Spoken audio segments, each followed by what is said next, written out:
to click. So I sent you a request. It says waiting for April Powers TV, but I sent you a request. You should be able to hit a button that says accept request. So go to the bottom of your screen. I want to say it's at the bottom of the screen, and you should be able to just click on. So hi.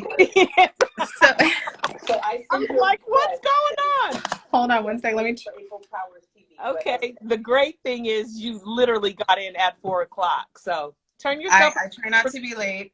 So here's what's happening is I am doing this from my phone now. Yeah, you got to do it. So it didn't work. Is it working from your? Is it working from your laptop? No, from your phone.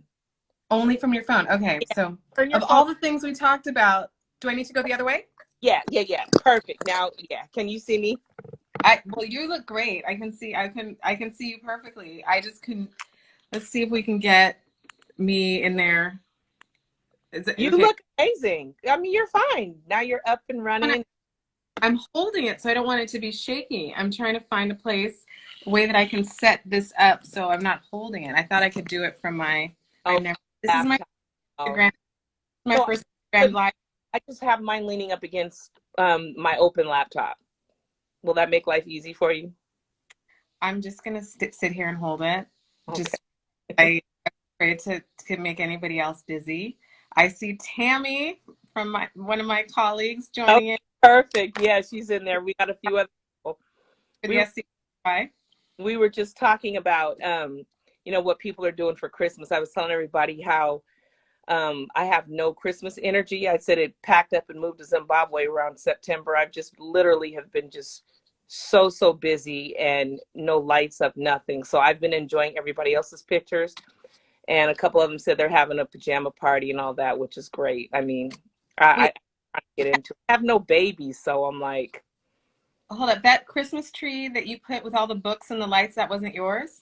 Oh, it was, but it's from 2 years ago. It's not updated. That was a throwback.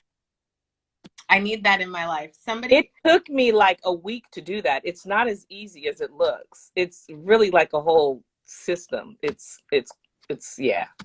I think you have to do a video on a how-to on that, because if you all haven't seen her Christmas tree that's only made up of books. Yeah. Stunning. Thank you. And that's probably about, because you have to, of course, do the sizes and shapes and stack properly or whatever. That's probably about 400 books. I know. And I wanted to take it higher, but I was like, I can't. It's just too many books. And I don't know if you're following the Home Edit folks over there, but they advise organizing your books by color. Oh, yeah. My cookbooks, and my kitchen looks so much happier. Oh, yeah, I know. I have that rainbow. Yeah, I have that thing, but not here, in other spots in my bedroom. Yeah, so this is like I kind of rotate. This is my wallbrary. I kind of rotate books in and out. This is the area where I spend writing and all that. So there's no really order in it. I just kind of, as I'm going, as I finish one, I'll take it out and then put others in. So these are the ones that I'm kind of working through now. But anyway, I don't want to hold everybody too long. Looks like Mr. John joined. Tammy, hi Tammy. It's very nice to see you. And I have some other people in here as well. But what's that? Hi everybody, and hi everybody. Yeah. You're safe and healthy and creative. So I wanted to just let you get started and just talk about, first of all, because wow, like when I read more of your bio, and I looked into your dug into your life a little bit more, and I was like, how she describes herself. So how you describe yourself is as a bilingual, multi-hyphenated person with multicultural and religious mixed race background, cisgender, straight woman with an LGBTQ multi-ethnic family. So you're the person for this job. So talk to us about who April Powers is and how you got here, and then we'll go into how we met and stuff. And then we'll talk about, why everybody showed up, talk about that big stuff. Well, I think when I first heard about this job, I had my manuscript for my children's book. And like, and it was COVID, and I had a little bit of extra time. I had some clients cancel engagements, so I was like, okay, that means it's time for me to finish this thing I started like 5 years ago with my kids. And I finished it, and I was going to join the Society of Children's Book Writers and Illustrators because Yeah. WIBWI, SCBWI, because I didn't know what to do next, and it was the premier place. I had known about it for years, and I said, okay, I'm gonna make that investment. It's not a big investment, but Right. Right. click a box, and you say, okay, I'm going to join this. And before I had the opportunity to do that, I received an email on LinkedIn saying, would you consider this opportunity for the Society of Children's Book Writers and Illustrators? And I said, oh, that's mine. When you get Wow. tingles from the universe, and I felt bad for every other candidate. I was like, this. It's yours. I know that. And the first person I saw, and I tell this story, the first person I saw in the interview, because she's always early for all of her meetings, was Tammy Brown. And I felt I had a sigh of relief because I saw somebody that looked like me Yeah. in the interview in the first place. And that was an impactful moment for me as a practitioner. And I tell this story, and I don't know how many people know that. Like, I'm not making this up. I really had that feeling. Besides the fact that Tammy's warm and wonderful and on this Zoom and super supportive, it was something where I realized, okay, this is happening to more people than just me. Right. It's happening in every office, in every interview, in every meeting where we find ourselves in places where we expect to be the minority. Even if we're not the minority, we expect to not see representation. Right. And I think we're at a time where that can no longer be the case. I think we've realized that can no longer be the case. Right. But what we do as a human family from this point on, it's going to take work, it's going to take sacrifice, and it's going to take a lot of understanding and research and effort on the part of all of us. And one of the things I also keep saying to anybody who'll listen is, I promise you, you will end up with a mixed race grandchild, an LGBTQ grandchild, or somebody who does not reflect your values, your skin color, your culture in your family tree. The fastest growing group of children, minorities, underrepresented people in the United States, for example, is mixed race children. Right. So my grandparents have no white grandchildren. They were Jewish immigrants from immigrant backgrounds. They don't have great grandchildren that are white or 100% Jewish. They have LGBTQ plus grandchildren. They have Latinx grandchildren. They have Black grandchildren, and everything else. Anything you can think of. So, and disabled, neurodivergent. We've got the mix. And so if you are not actively creating a world in which these children thrive and see themselves in books, because that's our mission, right? If you're not creating a world where they're going to be successful, it will break your heart when you have the opportunity to see what the world does to them. And we have, limited time in order to fix this problem. We've got to turn it around, not only from a social justice standpoint, but from an environmental justice standpoint. I mean, there's so many ways that we're all impacted. So yeah, I was really excited to join the SCBWI. My background has been in inclusion for many, many years. Ran inclusion for Nestle USA, did a lot of similar work in consulting for Amgen for many years and training. But sorry, my computer's making noises behind me. That's all right. Get on with you. People understand. And I have kids, so yeah. Any a Zoom, and I'll. But what I loved about our conversation, what brought me a lot of joy and wanting to talk to you today, has also been, you're an SCBWI member. Yeah. You've been an SCBWI member for many, many years, and this year you really felt seen. Yeah. And my heart. Did you want to, I know that happened over a phone conversation, but I'd love for Tammy to know, because I didn't tell her yet what you said. Sure. So I wrote my first children's book, and of course I had, gotten my rejection letters, and, I was just like, well, I have something to say.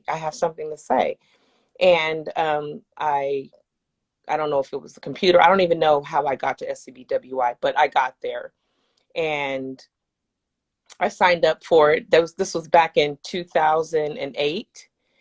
And I was telling April that I loved it because when I started getting when I got the brochure in the mail, or the magazine, it was just so full of information. Every time somebody talks to me about writing a book, I said, the first thing you do before we even talk is you need to join the SCBWI, right? But my experience there, I can't, I can't say that I felt like I was in it. I had all the information, but I didn't feel a part of the organization. I still felt like, I'll just say like a speck. I just didn't feel like I was in it or visible in any kind of way. And then this year it kind of turned around. I've been doing this for many, many years because I feel that it is an important organization, but it is something about what Lynn did this year that made me feel like, oh, so they care about how we're being treated in this marketplace, in this world. And I could feel, even though I don't know her personally, I could feel that she had rolled up her sleeves and she said, we're going to do this. We're going to stop everything. And we're going to put all of this up underneath a microscope and look at it. Mm-hmm. And then you showed up and I was like, okay. But what impressed me the most is that you spoke a couple of languages when you were introducing yourself. And I was like, who is she? And I'm like, okay, Lynn, like, I see you, girl. Like, you are serious about this work. And so I registered for the Summer Spectacular. And even though I had participated in little things, even local chapter things, and I just have participated over the course of time. Like I said, I still felt like I was outside of it. But this year, I stayed and I studied and I looked at everybody on and I kept up with everything that was going on. And I saw Lynn and I felt Lynn. And I felt like she had opened up the door for all of us to walk into. And it didn't feel like a trend, right? It felt like she was serious about this. And then when I saw you, I knew she was serious about it. And so I was like, okay, so now I'm not just part of an organization. I'm proud to be a part of this organization. That was the difference. Like, I was just like, and I tell everybody, about it, but now it's like, I feel like we're here, that you can see us, and that's not just race for me. That's independent, self-publishing people. That's, people who have been working behind the scenes, people who have decided to, step out because of the, tired of rejection letters, so they do it on their own. And I felt like you guys are saying, we see you, and here, come in, we've opened the door for you. So I really appreciate it. So, and this is just a reflection of that, because I have reached out to several people for these chats, right? Because I don't want to just be a book writer. I have been advocating for children and literacy forever, right? So when the whole the social issues are not new issues, right? I've walked, I've protested, I've screamed, I've marched, I've done it all.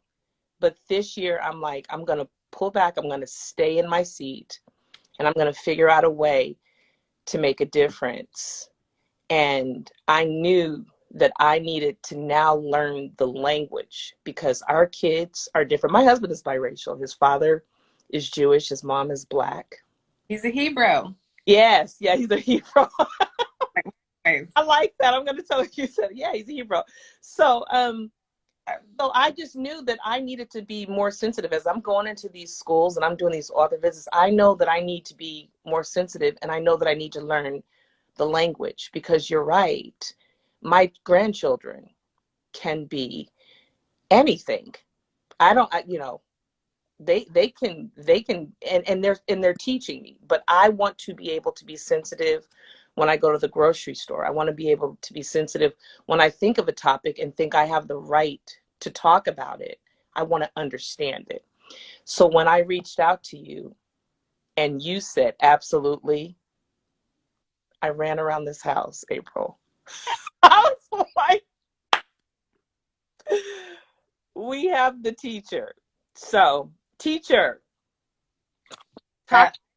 The teacher is the student. I promise you, this is, if we all had the answers. I was in a Zoom last night with a lot of people in children's literature who are committed to inclusion. We're thinking about starting a coalition around this, but if we all had the answers, you know, we'd be billionaires right now and the world would be a safe and special place for everyone. This is a journey. Right. Speak to what you said about Lynn and the SCBWI. I can promise you one of the things that I have been in my career, and I'm not proud of it, but I've definitely felt like window dressing. Mm-hmm. That it was a role that it was a nice to have, had to have, kind of like, oh, it's time to have this person come in, or I just know, like, at this stage in my career, I'm not down for that. I'm not interested. And what you feel from Lynn is exactly what I felt from every person with whom I interviewed. It was an extensive interview. They had a lot of Oh people. yeah. And you're right, language was an important factor, because we are a global organization.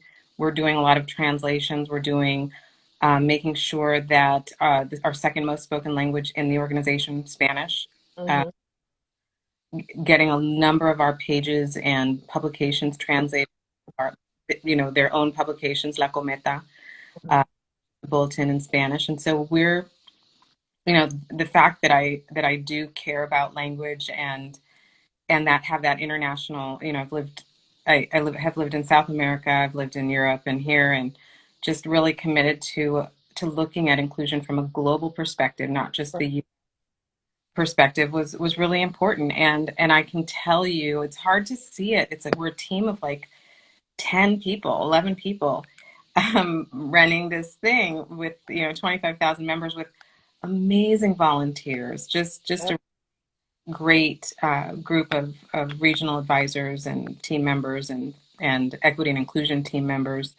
But the power of one mistake can make or break an organization. So we are doing extensive training for our volunteers and our members, and trying to make sure that everyone is on the same page with some of that language. Right. I know there's a Weezer song, I think it's called "The World Turned and Left Me Here." And, Mm. and I know who it was written for, and I know some of the inside secrets of that band. But Okay. we'll save that for another Zoom. Yes. But it's an appropriate title. I may be getting it wrong, but I get the sense that with the social justice and reckoning that has happened over the last several months, that a lot of people are still in shock and awe and feel like the world turned and left them there. And Right. now Right. no world for them. There's no place on the bookshelf for them, Right. and there's nobody wants them anymore. And I don't think that's the case. Right. I think we have over 7 billion people in the world. The bookshelf never ever was limited to any one person or any one type of person. It simply keeps expanding with our population. We have a population growth, and you have a space on the bookshelf if you write well, if you Right.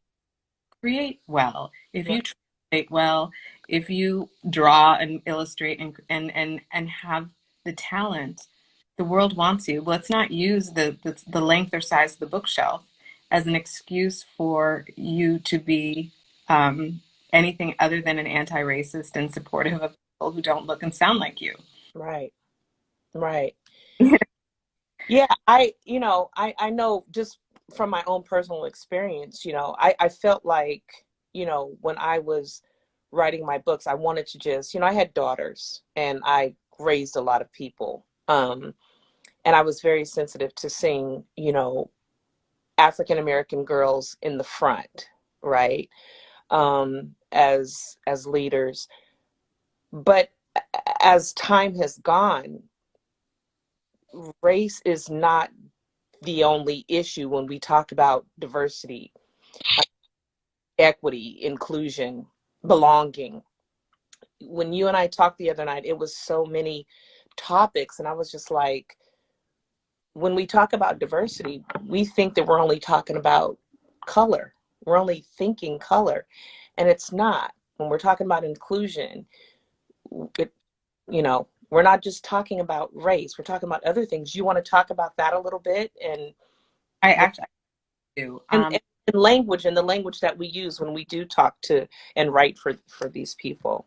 Right. And so some of the things that we talked about is like, when we talk about inclusion at the SCBWI, and really anywhere, we talk about it from the perspective of not just race and ethnicity and cultural identity, but we're talking about abilities, disabilities, neurodivergence, people, LGBTQIA plus, how we identify, using our personal pronouns. I was talking the other day with a group, and preferred, we don't have preferences. These are our personal pronouns: she, he, them, they, their.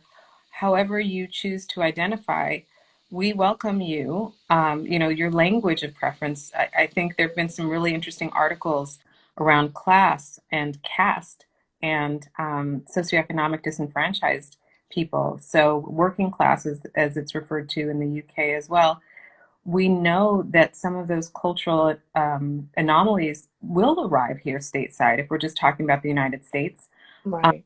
we know that the caste structure, even though it's outlawed in India and it's never been a thing here, that it is having an impact in our workplaces here in the United States. And so we've opted to include caste in our statement as well, that is not, that's not something that we accept. If you don't have an anti-racist, all people welcome type of attitude, we're probably not the right organization Mm. for people who don't have our values around that. Right.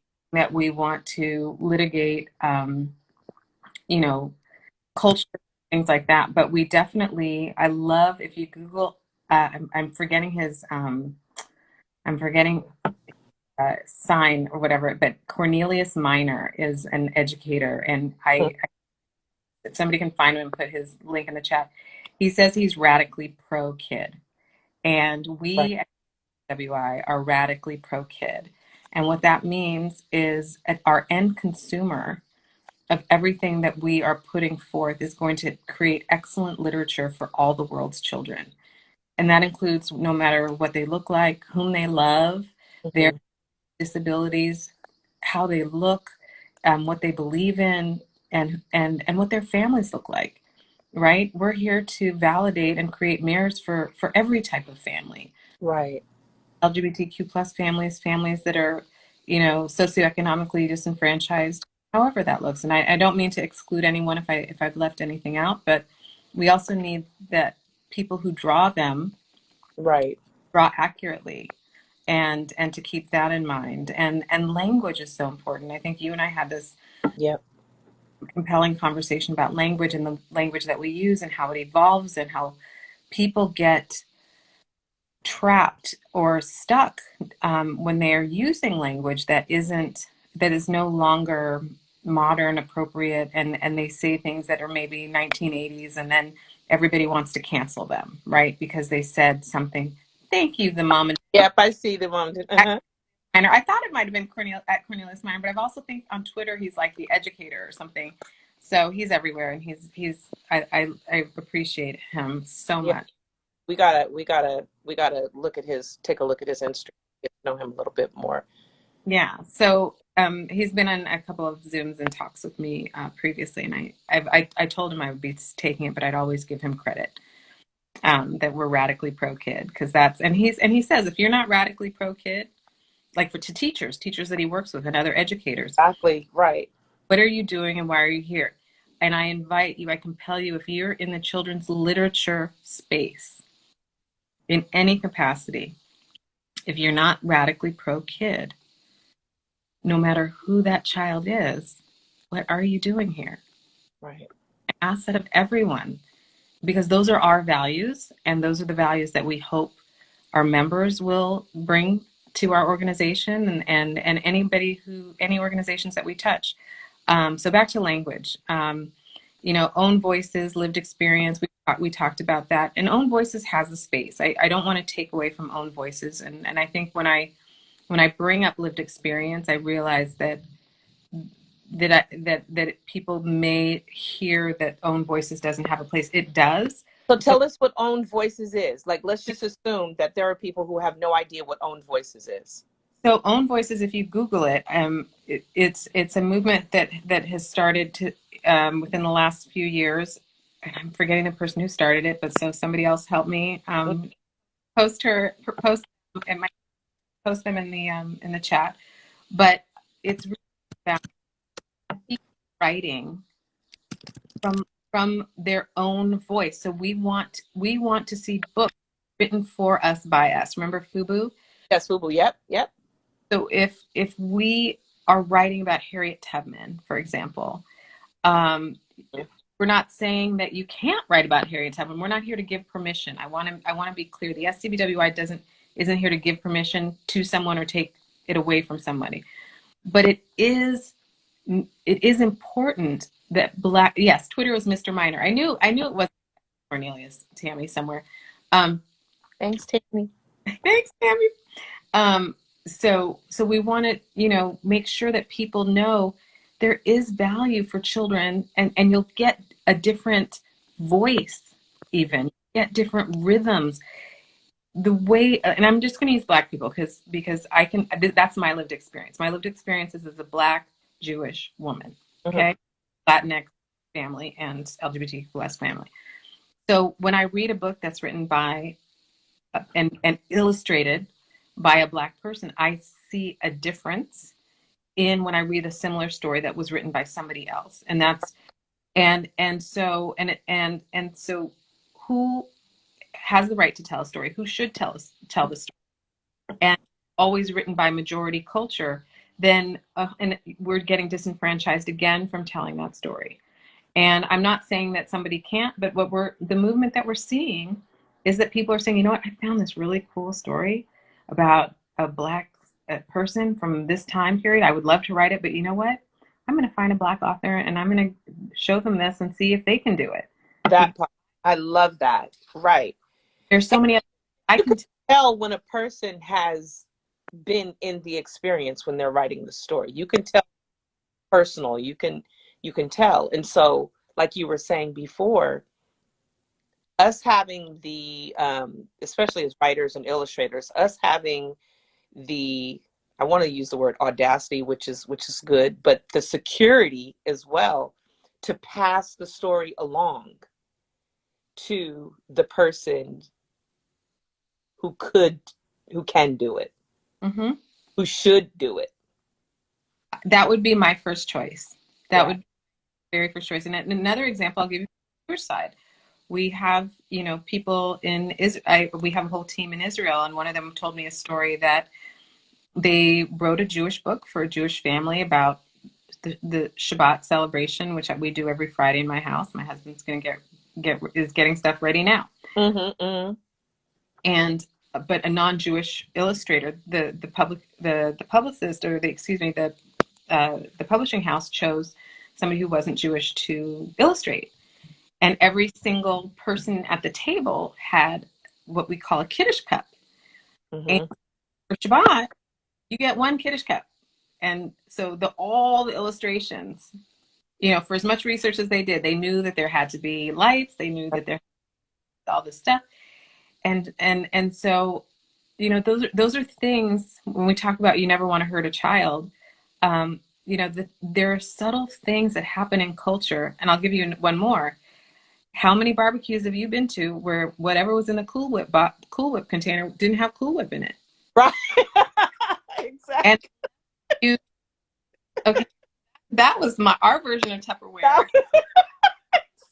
You are so right. Oh, you are so right. Yes. So I'm going to be able to draw and if someone's looking at this and listening, then you know what I'm saying. Yeah.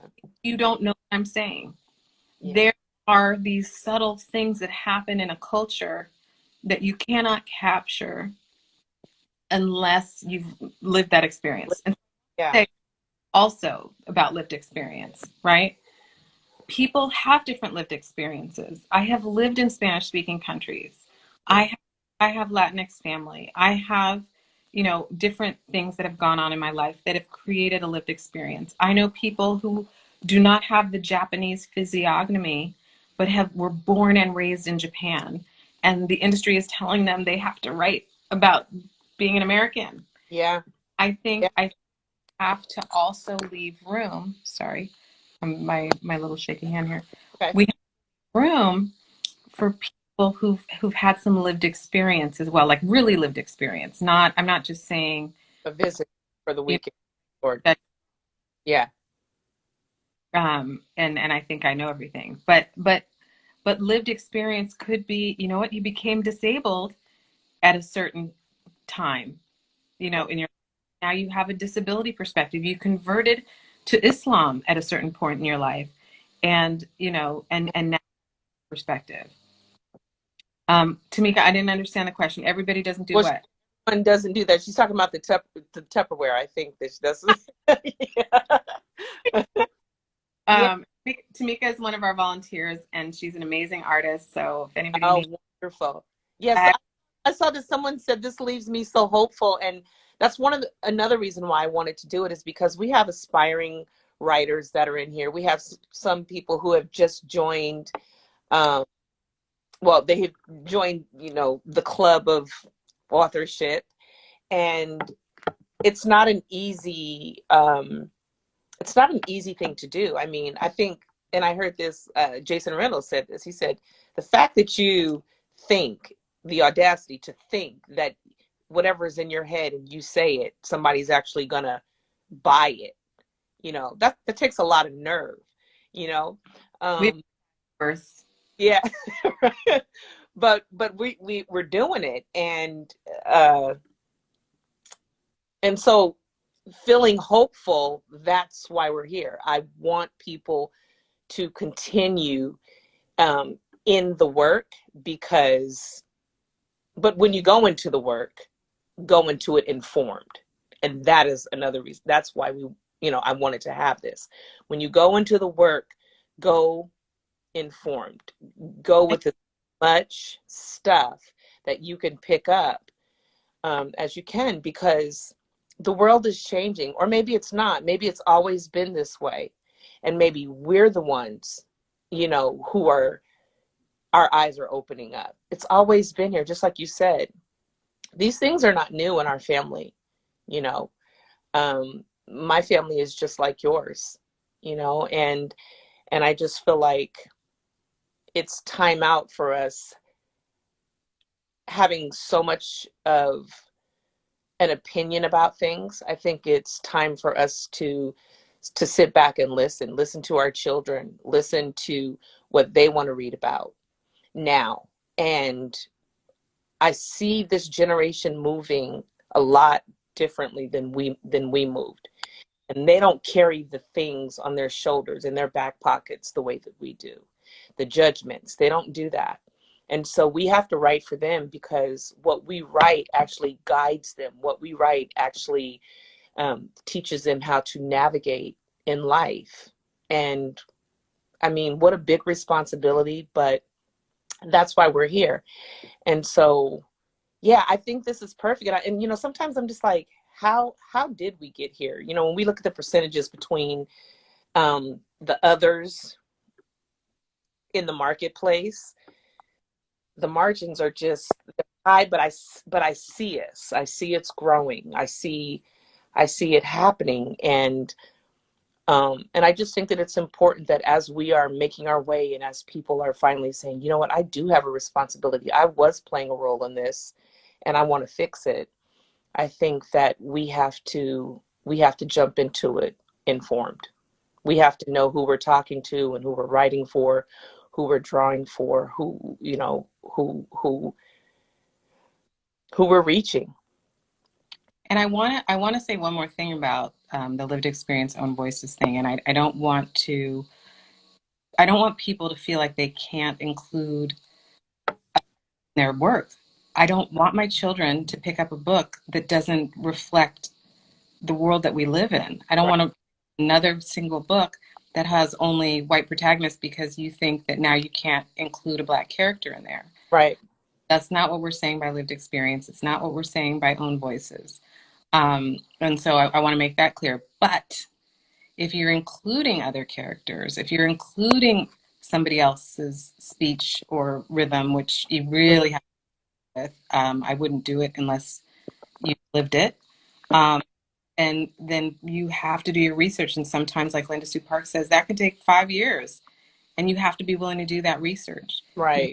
Just sit there and say, oh, I'm just going to throw in a Native American kid because I need to have a Native American person in this novel, right? Right. You have to, and something else that someone said on one of our Zooms in Summer Spectacular, Tammy helped me, who it was, but it's 2020.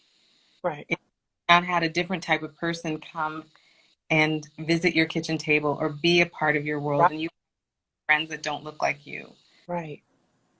Right. What's happening? Like, Right. please try. Right. Not just for the sake of your books, but just for your quality of life. Right. Better that way. So That's what I'm gonna talk to you about too. Is what conversations at the table that we're not having that we should be having. in our personal lives or in publishing? Well, I think in life first. Mm-hmm. I think in our personal lives first if because how we learn or what we do sitting at the table from personal experience, we take it to wherever we go. We take it to the workplace. We take it to our create in our creativity. It's reflected. So I think that what should we be saying? What should Carmen be saying when she's sitting at the table? Because I know that you and it's funny. You and I, we were talking about how particular we are about things, and the first thing we said was, "Oh, I'm so I have OCD," and you said, "Wait a minute, we got to look at that. We just use that so loosely, and it's like We don't use the I've word. been thinking about it ever since." Yeah. So the language that we use, I guess we didn't cover this, but the language that we use, um, we do have to be inclusive. We have to think like, okay, so OCD, manic, crazy, insane, these are all like diagnosed conditions that people live with, and then they hear us say it, and we haven't been diagnosed with that. And so how do we reframe that? How do we reframe crazy to hectic, OCD Right. to particular? um, you know, manic, depressed to sad, or, just looking at how we use language. And that's important for us as wordsmiths. We're, Right. as creators of children's literature, if we're in fact putting words down, if that's our art, then we do have to look at our words and how Right. we in our elevate that, to be sensitive. I think one of the things that I love is everyone is a story. Yeah. Every single person is a story. And if we are connecting with other people inside of our human family, then we also have to be honest about our own stories, like what Right. are our prejudices, because we all have them. It's part of the human condition. Right. Mm-hmm. Where do And I love implicit.harvard.edu to test our unconscious biases, because sometimes it's colorism. In the Black diaspora, as I like, people thought I was light skinned with light eyes and good hair, and I grew up in a white neighborhood where I was the darkest thing there. So Right. light skin privilege didn't really occur to me until I was much older. I didn't have that experience growing up. All my cousins looked like me. It wasn't a thing, right? So this wasn't, they were all bluish, like all my cousins are bluish. And so, Black and Jewish, for those of Yeah. you at the beginning. So I think perspective and knowing what your story is, being able to communicate that, also know where you falter, and accept the failings of another human being. I'm a cancel culture person. I don't believe in canceling human beings. I believe in canceling behavior. So yes, there are racist, bigot, horrible people in the world, and cancel that. But there are also humans, finite and fallible human beings that make honest mistakes. Even in 2020, there are people who are just like, coming to the table. And I don't want to scare them away because they're going to get canceled. You get to make a mistake, maybe one or two. Right. And we'll give you some of the information. People who have the energy, don't ask somebody to teach you something, go do the research. But there are tons of people out there who have some energy to put into this, me being one of them. Yeah. What I'm doing as my chosen career. So I would be one of those people. But I will tell you, in my personal life, when I had a friend come and ask me about certain things, I was like, this is going to be a lot, because I think that person was ready to hear it, and that they definitely weren't. Right. Right. And, so I also know it from the other side of always being asked and asking to put out that energy to Right. inclusion. It Everyone can be exhausting. It can be exhausting. And one thing, because I know we only have till 1:45 or Yeah, 1:45. we only have a few minutes. I want to say one other thing. This is a secret that you all will get to know, whoever is on this call or watches this later. The SCBWI recognizes that for many, many years, people who were disenfranchised from children's literature were often the very people, the underrepresented people that we want to, promote and inspire and lean into. They had to go into self-publishing. And we want to recognize independently published members by having their own designation. We're going to have some awards. We're really going to look into this more and how we can support you better as an organization, because that's historically what's happened. And a whole really rich, wonderful world of self-published authors and creators out there who haven't been traditionally or recognized by the publishing industry.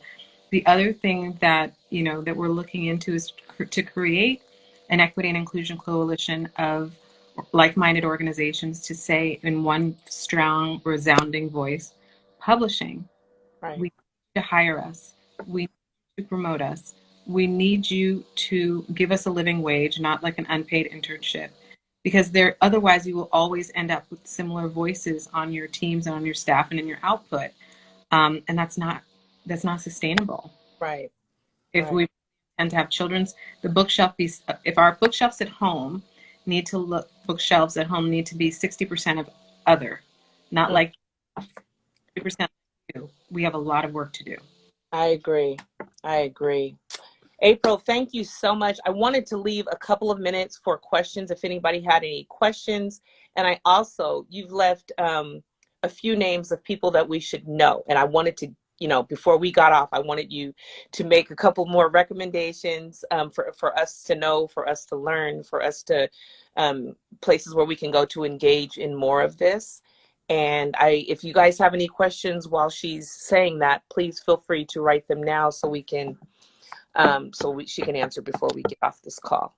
Well, as I've been learning, I joined in June. I've put together a list of resources on the SCBWI website. Some of them are there now, at least if you look at our Native American Heritage Month, our Disability Employment Awareness Month, and some of the other things. If you're interested in digging deep, we're going to have an equity and inclusion page with resources on all of this. We love the Brown Bookshelf. We Need Diverse Books. We love some of the numbers coming out of Lee and Low for reference. Yes, here we read. She was in here earlier. I don't know if she's a phenomenal woman. Sharnae Gordon. We actually are on the advisory board with Reading is Fundamental together, and she is doing Nestle. I was involved with Reading is Fundamental when I was at Nestle. That's wonderful. Yeah. So, okay, looks like we have some questions, but go ahead and finish what you were saying. No. Marketing. Tammy may want to answer marketing because she's our marketing expert, but I will say one of the things that we just did for all of our volunteers this past weekend was a social media webinar on how to leverage the power of social media. If you are not everywhere on social media and joining all of the different groups, you're missing out on a huge opportunity to self-market, because I think there's a limited budget for everyone with regard to marketing. And what I've learned, and again, I'm not an industry expert, so I'm not the best person to give this advice, is that we have to rely on ourselves for a lot of marketing. So if you don't want to, if you want to stay away from social media and tend to not want to put yourself out there, it might be tough. Books don't sell themselves. Right. Right. Yeah, you definitely have to get out on the road. Of course, a little bit different now, but you have to let people see you. I mean, I was telling April that a lot of my work, even though my books, self-published books, are available in Barnes and Noble, a lot of my sales come from me being in the schools and me just being out there. I mean, I told her I would have been a best-selling author had, that barcode been going through Barnes and Noble, but it's not as much. So you have to let people know you. You have to be willing to get on the airplane and go somewhere, and take a little bit of money, or no money at all, for people to see your face. I've been doing this 13 years. I've kind of figured out a way to do it. But if you love what you're doing, and I love children so much, I loved your point about, you got to be pro kid. But Right. if you want to be in this business, you have to let people see you. You have to put your shoes on, tie them up, and get out there. So, yeah. So what did they say? That's what I heard as well about schools. Yeah, most of my, I've been able to do this, but it's because the schools have all over the country, they have taken good care of me in my author visits. But yeah. Any other questions? Go ahead, April. I'm sorry. You wanted to finish. You want to keep telling us. I'll stay safe.